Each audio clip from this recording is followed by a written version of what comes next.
Hi everyone, నేనైతే ఇక్కడ can skirt stitch చేసుకుంటున్నాను. దానికోసం బీజ్ కలర్లో ఉన్న sari petticoat and 4 metres can తీసుకున్నాను. ఇంకా ప్రాసెస్లోకి వెళ్తే క్యాన్ ఇలా ఫోల్డింగ్స్లో వస్తుంది. దీన్ని 2 లేయర్స్గా కట్ చేసుకొని పైన కింద పావించి ఫోల్డ్ చేసుకొని స్టిచ్ చేయాలి.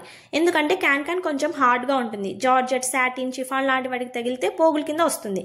ఆ షార్ప్ ఎడ్జెస్ ఫోల్డ్ చేసి స్టిచ్ వేసుకుంటే బెటర్.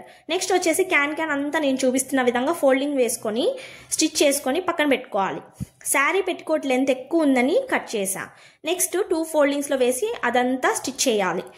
ఇక్కడ శారీ పెట్టికోట్ టోటల్ లెంత్ ఎంత ఉంది అండ్ క్యాన్ లెంత్ ఎంత ఉంది అని 2 మెజర్ చేసుకొని ఎక్కడి నుంచి స్టిచ్ చేసుకోవాలో చూసుకొని శారీ పెట్టికోట్ మీద అంతా మార్కింగ్ వేసుకోవాలి.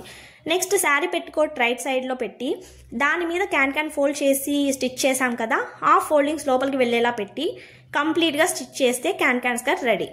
డ్రెస్సెస్ ఫ్లేర్గా బౌన్సీగా కనపడడం కోసం యూస్ చేస్తారు. దీన్ని lehenga, skirts, long frocks, half saris కిందకి వేసుకుంటే ఫ్లేర్ బాగా కనిపిస్తుంది. నేను ఇక్కడ లాంగ్ ఫ్రాక్ మీదకి వేసి చూపించా, డిఫరెన్స్ తెలుస్తుందా? ఈ క్యాన్ స్కర్ట్ నాకు చాలా తక్కువ ప్రైస్లో రెడీ అయిపోయింది. Sari petticoat 170 rupees, can 4 metres 280, total 450. దీన్ని చాలా రకాలుగా యూస్ చేయొచ్చు. ఇలాంటిది ఒక్కటి ఉంటే చాలు.